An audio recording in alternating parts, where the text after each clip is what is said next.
Plan समजून घ्या आणि कधी पण सावध राहा. सरकारने काय षडयंत्र केलंय, काय कट केलाय, इथं बसलेल्या सगळ्या मराठा बांधवांना सांगतो, कायम स्वरूपी सावध राहा, नसता आपल्या लेकरा बाळाला मुसळ तोडायची वेळ येईल. इतके हाल आपल्या लेकराचे होतील तुम्ही जर सावध नाही राहिला तर. तुम्ही पक्षाचं काम अवश्य करावं, पण आधी जातीच्या लेकराला आरक्षण मिळवून देण्याची जबाबदारी तुमची आहे.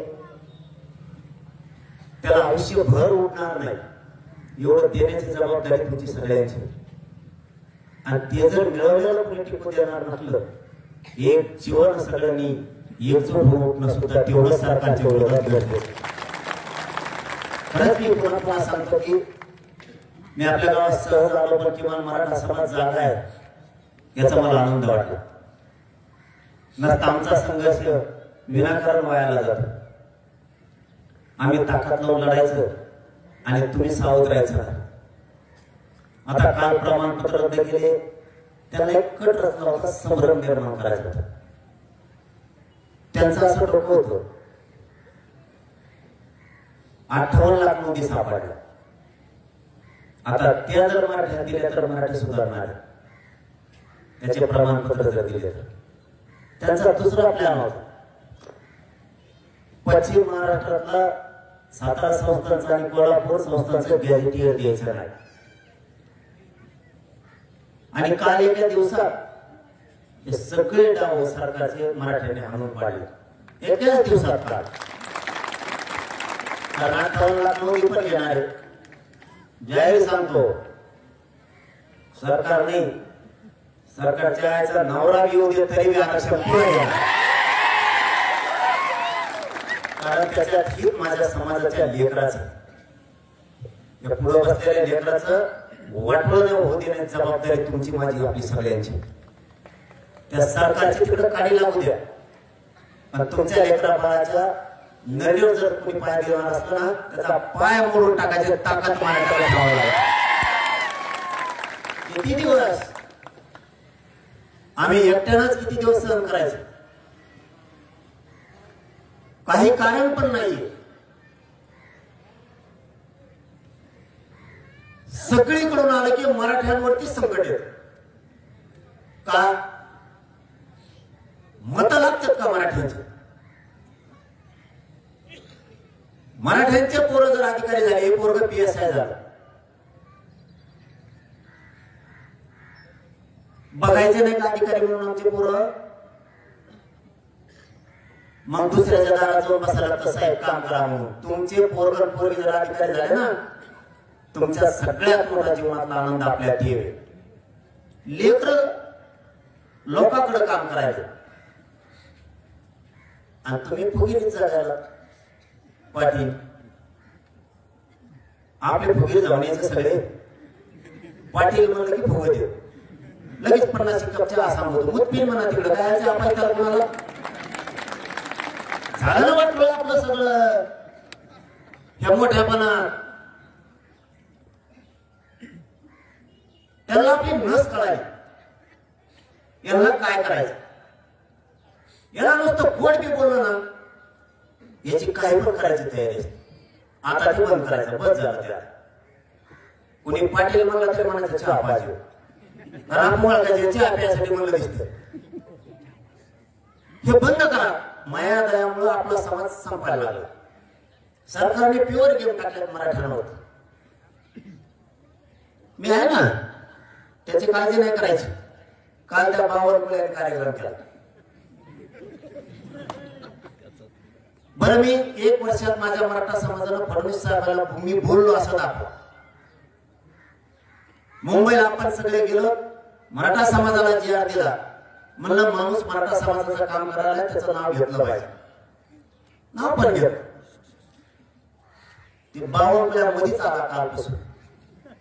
असा दिसतो हे चित्र देऊ. याच्यातलं कोणी अजेंडा लिहिण्याला गेलं होतं का? नाही. भितडावर कसे चित्र येत असे एवढा दिसतो कसला वेळ काय झालंय त्याला आणि काय नाही. त्या फडणवीसचं ऐकून त्यांनी काल पत्र दिले की मराठ्यांच्या नोंदी रद्द करा. फडणवीसांनी सांगितलं 52 कुळे. काय चित्र पाठवले 52 कुळे रद्द करायला.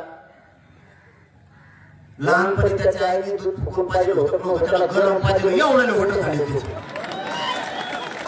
थोडं फुकून पाहिजे होतं का गरमच पाहिजे याला. त्याने थोडं हेल्मेट लावलं पाहिजे. थुका उडतो त्याचा बोलताना असा एवढ्याने होतं ते का जनावराच्या कळपातलं जनावर आणलंय. माझ्या मराठ्याचं नाक करू नको का बावनकुळे, तुला सांगतो. सगळं भाजप होते आणि मी, कारण माझ्यासाठी माझ्या मराठ्यांचं लेकराचं रक्त माझ्यासाठी महत्वाचं आहे. आणि तुम्ही जर ते रक्त सांडण्याचा प्रयत्न केला तर आम्ही तुम्हाला गठल तिथं आणू. आम्ही कुणाचं मागत नाहीये. आमच्या हक्कावरती जर कोणी येणार असलं ना, मी जिवंत आहे तोपर्यंत मराठी हो. तुम्हाला सांगतो तुम्ही कसलीच काळजी करू नका. यांचा दुमडाच काढतो. तुम्हाला मात्र ह्याच ताकदीनं समाजाच्या पाठीशी उभा राहावं लागतं.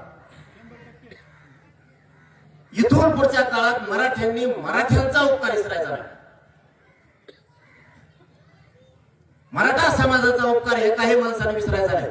कोणता नेता कामाला येणार नाही. तुमची जात तुमच्या कामाला येणार. संकट आलं सगळ्यात अगोदर ती धावून येणार. पुढच्या काळात तरी मराठ्यांच्या आरक्षणाला धक्का लागला नाही पाहिजे इतकं सावध तुम्ही सगळ्यांनी राहायचं. मी तुम्हाला म्हणत नाही राजकारण सोडून द्या, तुम्ही कोणत्या पक्षात राहा, पण नंबर 1 ला आता पक्ष नाही. नंबर 1 ला मराठा, स्वतःची जात, नंतर पक्ष. जातीमुळे सगळ्यात अगोदर ओढायचं. जात मोठी करायची. तुम्हाला जिकडे हिंडायचं तिकडे हिंडा. कोणाचे कॉम्प्युटर चिटका, कोणाच्या आघाडी लटका, काय अडचण नाही. आणि तुम्हाला धंदाच येते. साहेब आणि साहेबाचं पोरग मोठं करायचं.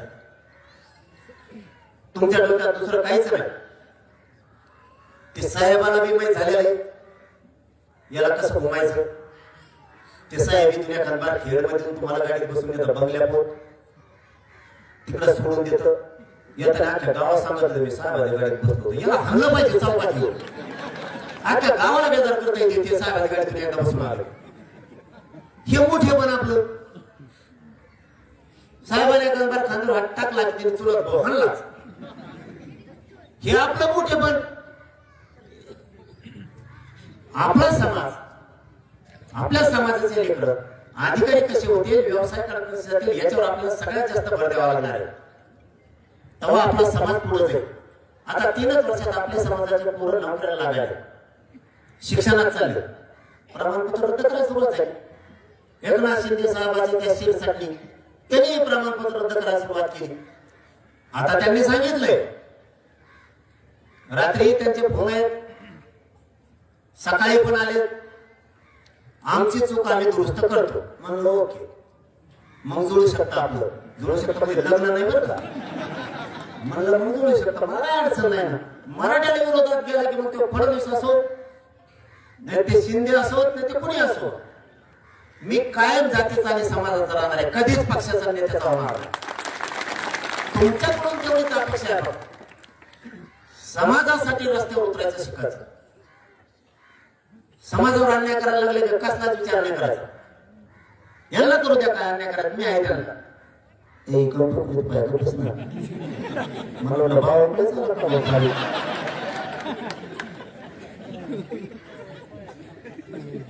त्याचं खरंच गेमच करणार. त्याच्यामुळे फडणवीस लय अडचणीत येणार नसता. मग एक काम करायचं, एकनाथ शिंदे साहेबांच्या सगळ्या जिल्हा प्रमुखांना मराठ्याच्या, एकनाथ शिंदे साहेबांच्या सगळ्या खासदार आमदारांना, एकनाथ शिंदे साहेबांच्या मराठ्याच्या सगळ्या मंत्र्यांना शिंदे साहेबांना फोन करून सांगायचं, ज्या चुका झाल्या त्या दुरुस्त करा. मग जर मी बोललो तर मग मला बोल. फडणवीस साहेबांच्या